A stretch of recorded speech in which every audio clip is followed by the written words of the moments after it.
নিজের খুশি আর আনন্দ বিসর্জন দিয়ে পরিবারের কাছ থেকে হাজার মাইল দূরে থাকেন প্রবাসীরা। পরিবারের জন্য ঈদে নতুন পোশাক কেনেন, কিন্তু প্রবাসে পুরনো পোশাকেই ঈদ পার করেন বেশিরভাগ প্রবাসী। প্রবাসীদের ঈদ হচ্ছে পুরানা কাপড় চোপড় নতুন করা, এটা হচ্ছে প্রবাসীদের ঈদ। প্রবাসীদের ঈদের আনন্দ হচ্ছে, পরিবারের সুখ হচ্ছে প্রবাসীদের সুখ। পরিবারের নতুন জামা কাপড়, এগুলো হচ্ছে প্রবাসীদের সুখ। প্রবাসীরা ঈদ উপলক্ষে নিজের জন্য কোনো জামা কাপড় কিনে না, পুরানো জামা থাকলে এটা লন্ডির দিই। অল্প কিছু প্রবাসী আছেন যারা ঈদে কেনাকাটা করেন বন্ধু বান্ধব মিলে, আর এক মার্কেট থেকে অন্য মার্কেটে ঘুরে বেড়ান। দাম ও পোশাক পছন্দ হলে সেরে নেন কেনাকাটা।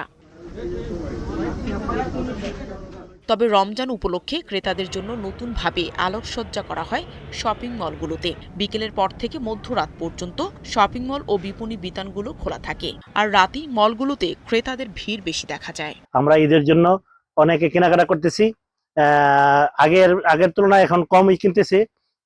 এখন আমরা আমাদের বাচ্চা কাচ্চা ফ্যামিলি নিয়ে সবাই এখানে ভালো আছি, এবং যুদ্ধের কারণে একটু কম কেনাকাটা করতেছি, সবাই একটু পয়সা সেভ করতে চাচ্ছে।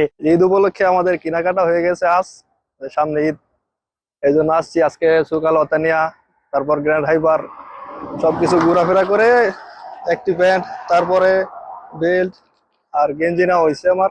স্থানীয়দের পাশাপাশি কুয়েতের প্রবাসী পরিবারগুলো রাতে পরিবারের সদস্যদের নিয়ে কেনাকাটা করেন।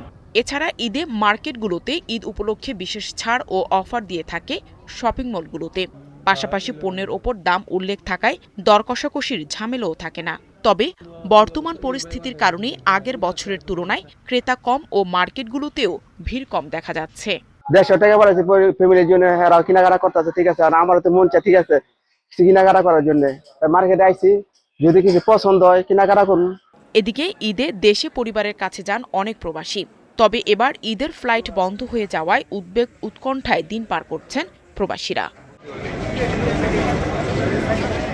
পরিস্থিতি স্বাভাবিক এবং ফ্লাইট চলাচল নিয়মিত হলে এই সংকট কাটিয়ে উঠে ব্যবসা বাণিজ্যে পুনরায় গতি ও প্রাণ ফিরে আসবে বলে প্রত্যাশা কুয়েত প্রবাসী বাংলাদেশি ব্যবসায়ীদের।